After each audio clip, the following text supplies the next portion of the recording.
If I had to name what was perhaps one of the most influential visual novels of all time, Time Stripper Mako-chan is... Oh wait, wrong 1996 visual novel. That one is trash just like so many of the other ones that came out during that time period. I am of course actually talking about Yuno, the girl who chants love at the bounds of this world.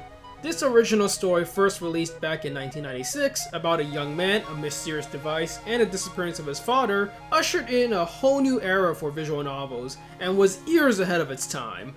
Welcome to Visual Novel Primer, an introduction overview of a VN with my opinions at the end. Today's main focus is both on the recent Spike Chunsoft remake of Yuno and the original, a game widely considered to be the grandfather of science fiction visual novels.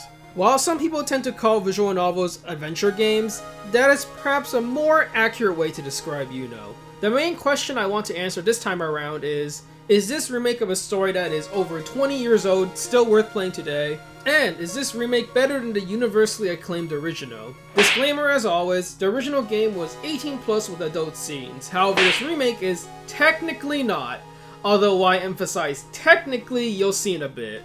Regardless of whether you play the original or this remake, the story is great with or without it, so if this primer gets you interested, please do check it out. As I mentioned in the beginning, the original Yuno, the girl who chants love at the bounds of this world, is a practically legendary visual novel. It is perhaps one of the few out of the early era of visual novels to still have any recognition as a timeless classic, aside from maybe Snatcher by Hideo Kojima, which in my opinion kind of pales in comparison. Yuno was years ahead of its time from every perspective, from the polish, the choice system, the story, the characters, the voice acting, the scope, everything. I think any visual novel enthusiast who truly enjoys a medium will find the history of it incredibly fascinating. With all that said, it would also take way too long to cover it to the extent it deserves. So, covering the entire history of the original will be a separate video.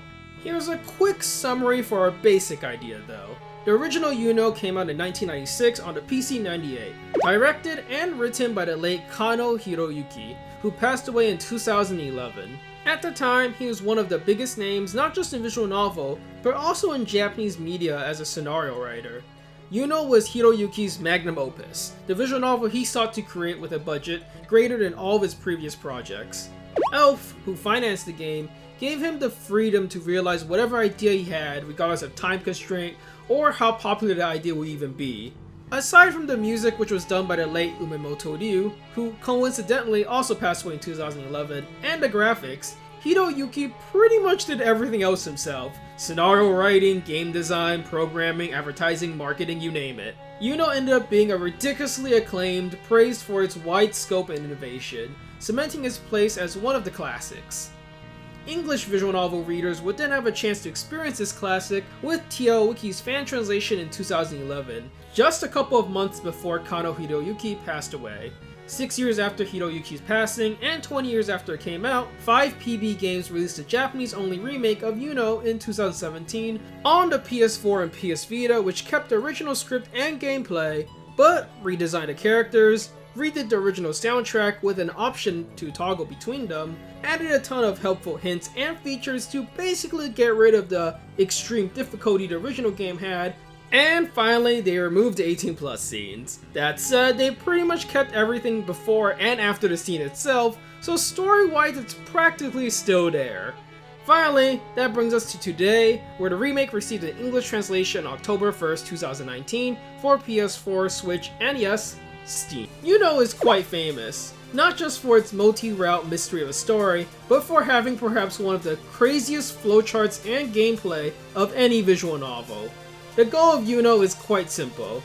You are tasked with finding all the jewels for the device your father left behind, and to discover the truth behind its disappearance. These jewels are scattered throughout the story among the many different routes, which you will need to travel back and forth between.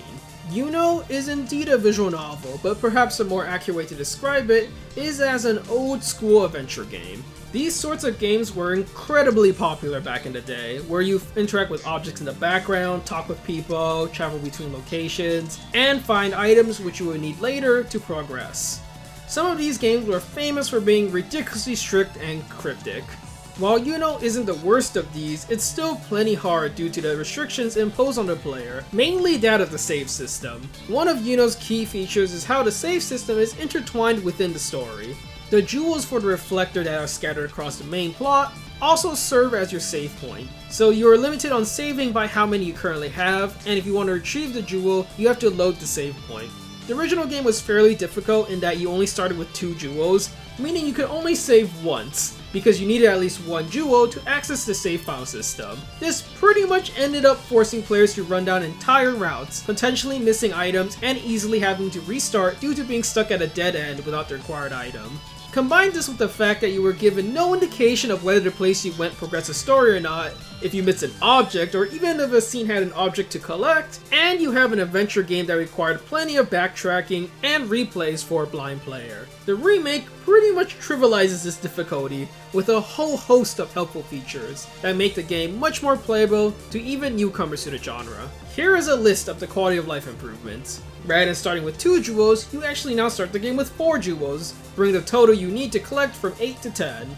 This gives the player much more wiggle room to experiment before checking different paths out. Interactable objects and characters are now clearly highlighted as opposed to original where you just kinda had to click around yourself. You also get a backlog now, cause yeah, the original just didn't have it for story reasons. Finally, the biggest help system added, there is now a setting you can toggle which straight up displays where you should go next to progress the story, or if there are multiple locations, which will lead to a different route. There's also an additional setting which indicates clearly if the current scene has an item to collect or what item you need to progress further. Since the remake already includes a ridiculously helpful inbuilt guide system, there isn't too much for me to cover. If you do want a more authentic experience, you can always turn it off though and skip the tips I'm about to show you. Here is my biggest tip I can give to a newcoming player to There are 5 routes to Yuno's main game. While there isn't a strict route order of any sort, as the game allows you to pretty much go into any route you want as long as you go to the proper location, out of the 5 routes, only 2 can be completed from the beginning. The rest require items that you can get at the end of the first 2 routes in order to progress. The routes you want to start out with are Mitsuki's and Ayumi's route. And finally, do Kana's route last. That is the order that requires the least backtracking. My second suggestion to minimize backtracking is always leave a save point before you make any branching decision. Then explore all the outcomes until the paths converge or end, as failing to do so means potentially missing an item that is required for later. Many times in the game you're required to go down one path, see it to its end, then return back. If you fail to leave a jewel for instance before seeing an ending, and you find that you do need to go back, well then, you my friend are out of luck. It's back to the beginning for you. While lets you interact with a million different objects in any given scene, generally speaking the fastest way to progress further is you usually have to just exhaust the dialogue of whomever is present. And if no one is present or you already did that, then just randomly click on everything until it grays out, indicating there's no new dialogue present. By doing that, you'll never be stuck. Sounds really dumb, I know, but a lot of adventure games were just like that. I said in the beginning that I want to answer the question of whether this highly acclaimed classic was still worth playing in modern times, and whether this remake was better than the original. Both answers are quite a bit more complicated than a simple yes or no. Hopefully by this point you have a good idea of what is about so I can better explain my opinion. There are some games which can be considered timeless classics of the genre. A famous example of this in the JRPG genre, for instance, is Chrono Trigger. People tend to say a game like that stands the test of time, and even now is a perfectly enjoyable experience. In my opinion, doesn't really fit that bill, as much of it is very dated. A lot of what makes so fantastic is that it pokes fun at the conventions and style of old adventure games back then. If you've played a lot of those kind of games before, it is very satisfying seeing Takeo make so many unique comments about even the most mundane of objects. How you can choose to jump off a cliff and Takeo will go like, wait, why would I ever want to do that? For people who haven't really played those kind of games though, all these comments can seem incredibly pointless, or worse yet, maybe even kind of a time waster.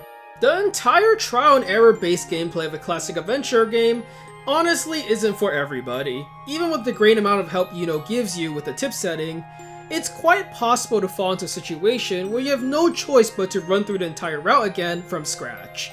The prologue is another great example of being cool at the time, but now, and especially in the remake, is really clunky. In the original Yuno, they did a really unique thing, where the entire introduction of the game has a completely different layout and interface system from the rest of it, where you pick from a set of actions to navigate through the world, look, talk, move, and so on. For some of you, this might be familiar, as this sort of system was incredibly dominant for most adventure games back in the day, and contributes to the illusion of Yuno being just like them. This is then contrasted when the prologue ends, and the story tone shifts from this generic school life story to a thriller mystery, with a complete new layout where the player has the freedom to look and examine anything they want, rather than just being forced and constrained to a list of options. This entire gameplay and layout shift is completely absent in the remake, as they most likely thought it wasn't worth doing. This results in the remake's prologue ending up as the most grating and boring part of the entire game. Since Kano Hiroyuki decided to intentionally replicate the feeling of the other visual novels of the time period, that included this really annoying part where you're supposed to exhaust every dialogue option to move on, or in the case of the remake, click on everything repeatedly until they have nothing new to say. Beyond all of that though, perhaps the biggest thing that might throw a newcomer off is the extensive amount of dumb sex humor, which is something that tend to be really popular among 90s era anime, and the unique options to touch the boobs and butts of all the characters, which is funny since originally that acted as a way for Takia to laugh at these options that were present in other adult visual novels. Again, if you've played any of these games before, Takia's witty comments are quite refreshing to read. If you haven't, then they probably seem that much dumber. However, underneath all the downsides and the antiquated parts of Yuno that haven't particularly aged well, lies a visual novel that is stunningly good. If you can come to appreciate these systems from a much older era, or even just put up with it honestly, then yes, the story of Yuno that was considered ahead of its time is still worth playing even today. One of the most impressive parts of Yuno is Kano Hiroyuki's willingness to talk about and tackle any subject without feeling the need to tiptoe or be evasive, which I can totally appreciate. While the initial premise is quite simple, the resulting story by the end is pretty fantastic, and absurd in a fun sort of way. I thought most of the characters were cool enough. I mean, there were one or two that I didn't like. Mio is so stereotypical tsundere that I found it a little grating. Everyone else though was pretty good and all had their moments. Ayumi I surprisingly grew to like by the very end, although in the beginning she was kinda like cutesy and that's all that she had going for her. Favorite character though would have to be Kana. Nothing in particular stood out aside from the mysterious factor in the beginning, but after seeing her backstory and ending, I was on board that ship. Beyond all of that though, what was the most surprising part to me was that Yuno has one of the smartest and most well-written dialogue I've seen in any visual novel. Which might sound slightly insane considering I'm making this statement about a game which gives an absurd amount of unique options when interacting with someone's boobs and butt, but when I talk about how smart and well-written Yuno's dialogue is, I'm not referring to the fact that they use science mumbo-jumbo, as is the case for many of these science fiction works, but that the dialogue spoken by the characters themselves are nuanced, full of personality, double meanings, and a ton of puns, which make them really fun to read.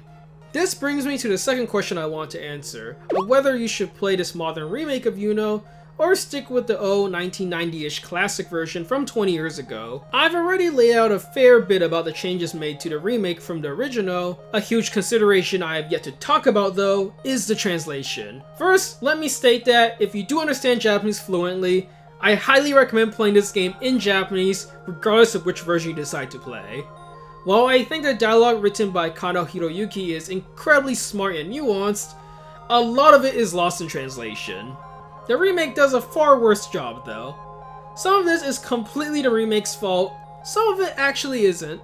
The reason why it's not entirely the remake's fault is because a lot of the original dialogue written by Kano Hiroyuki has a ton of emphasis on using Japanese puns, jokes, and wordplay, none of which really make any sense when literally translated, which makes it rather tough for a translator to figure out how to bring it to English. So it's understandable if they have a hard time with it. What isn't as acceptable is how poor the quality of the translation by game scribes can get. Here's my favorite example of all the problems of the translation rolled into one. First of all, before we even talk about the translation, you'll notice the voice line itself is improperly matched to the speaking character. So that's just badly done. Back to the translation itself, the original script is basically a pun with the conjugation of butsu, to strike, and buta, which means pig. The joke is something along the lines of her saying, "I'll hit you," and Takio twisting it to getting her to say, "Buta is just fine," where he then gets a chance to call her a pig. And this is what I mean by some of it doesn't translate that well. GameScribe tries to make a joke as similar as possible, which ends up in kind of a mess. If you notice, they just reused Takio's voice line from his previous line, which sounds awful and awkward. I'll just let the rest play out. じゃあ豚。なんですって？お前が結構って。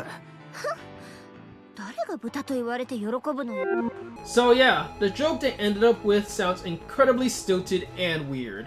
And it also leads to voice errors that would be exceedingly obvious to even a non-Japanese reader. Now, as to the translation part that is completely their fault, well, let's just say I noticed over 80 errors that annoyed me while reading, and this was solely from the spoken dialogue. The errors in translation range from, "Wow, that is a bit too oversimplified," "That's just dumb censorship," and my favorite, where it's so wrong that it doesn't even make sense in English. Another part of the script that has been completely butchered is the use of pronouns and last name versus first name. In many of the characters switch up whether they call the main character Arima or Takia to show how familiar they grow with him as the game progresses, or how when something startling happens, they're panicked enough to call him by his first name instead of his last name. GameScribe saw all of that and was like, screw it, let's just use Takia all the time. Which is kinda dumb and leads to sentences like Takia, Takia, instead of the original, which is like Arima, Takia, or whatever. But sure. Except, randomly they put in Arima instead, like the writer forgot that they abandoned that idea. Their consistency is just awful, and I haven't even talked about the other characters.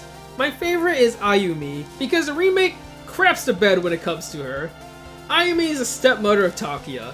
At no point in the game does anyone actually refer to her as Takia's stepmom, as that would be kind of awkward and that's not how people talk in real life. Takia himself at varying points calls her by formal or less formal ways, kinda like mother versus mom. In a desperate bid for censorship, I suppose, the remake translates every instance into stepmother, so you see the word stepmother a lot. I haven't even tackled the worst of this yet, but I think you get the point. Let me state that the remake translation as a whole is adequate enough. There's just many little annoying things that add up. If you do read the remake, you will understand the story completely. It's just the translation quality, while normally okay, can randomly dip every now and then. In my opinion, TL Wiki's translation of the original PC98 Classic is a lot better. At least from what I remember, as it's been years since I've completed the original. I have went over one route to recheck the quality though, and it seems pretty good from what I read. There is no awkward censorship, and it feels like the puns and jokes are conveyed much more understandably. The decision between which version I recommend boils down to preferences as well as accessibility. While both games share the exact same plot and base script, the remake introduces a ton of quality of life improvements for players looking to beat the game without the aid of a walkthrough or guide. The remake has also done its best to replicate all the CG in the original game with a much more newer and modern, brighter, softer art style, which some people might prefer compared to the original, much more old anime feel. While characters have been redesigned, they all clearly look like the original characters still, aside from maybe Yuki for whatever reason. There is also a redone soundtrack, and the game even lets you toggle between whether you want to use the original or the remake's music. Although with that in mind, I find it odd that the remake soundtrack sounds nearly identical to the original for most tracks. Like, if you're gonna put both in, you might as well experiment more. Probably the biggest positive is that you can easily pick it up on Steam or PS4 or Switch. As for the older version, it has a fan translation by TL Wiki that I would consider much more faithful to Hiroyuki's original script, and there's no awkward censorship that butchers parts of it randomly. It has this sharper, older art style that some people like myself really like. There's even 18+ scenes, which are basically present in the remake, except they cut that one part out really poorly. Now, as for problems with it, finding a physical copy is impossible since the company is already bankrupt, and finding a copy online and applying the patches to add in the voices from the Elf Classic bundle is a bit of a hassle. Even finding the English patch is harder since the original TL Wiki site has also been down for years now. Playing the game without a guide is also a pretty torturous experience, and well, it's an old game and comes with all the baggage of one. And that was I was overall pleasantly surprised playing the remake, which might sound funny since I spent so much time just bagging on the translation, and I still consider the original product overall a much better game when compared side by side, but honestly, I was expecting a whole lot worse when I first started playing. I already knew they had removed the 18+ content in the game, and while most of it wasn't crucial to the plot by any means, it would have been pretty weird to make up new scenes or remove them entirely. I can appreciate how they tried to keep it intact aside from one character, even if it's not done that well. While I was initially put off by the new art, after seeing the character designs, the original soundtrack, and the way they tried to replicate every scene from the original game, I can tell they really did want to make a modern version of the game for people today to experience. And if you know Japanese, play the Japanese version of the remake. I bet the original script is probably much more intact in that version. Overall, my opinion of the English version of this remake, however, is that it's playable, but it definitely could have been better. It's still an adequate way to experience this legendary classic if you can ignore some of the more meh aspects of it. I might do a spoiler video in the future since I wasn't really able to talk much about the characters or the story this time around, as pretty much all of it fell under that territory. If that sounds interesting to you or you want to talk more about either the original or the remake, feel free to leave a comment down below. Like button, subscribe, and notification bell are in the same places as always. And my Twitter handle is in the description box and on screen in case you want to see what has caught my attention next. Big status update, I'm going to start working on more than just visual novel videos. One, because each VN, unless I'm holding control, takes me more than 5 days to complete. But mainly two, I tend to play and read more than just visual novels. Regardless of what I cover, it will probably be really Japanese, maybe weird, and hopefully entertaining to you all. And I'll still be playing VNs that catch my attention. Also, I'd like to take this time right now to say thanks to those who watch my stuff and those who subscribed. I know I don't have the most consistent upload schedule, and I appreciate all of you who've decided to stick around with me regardless. See you next time.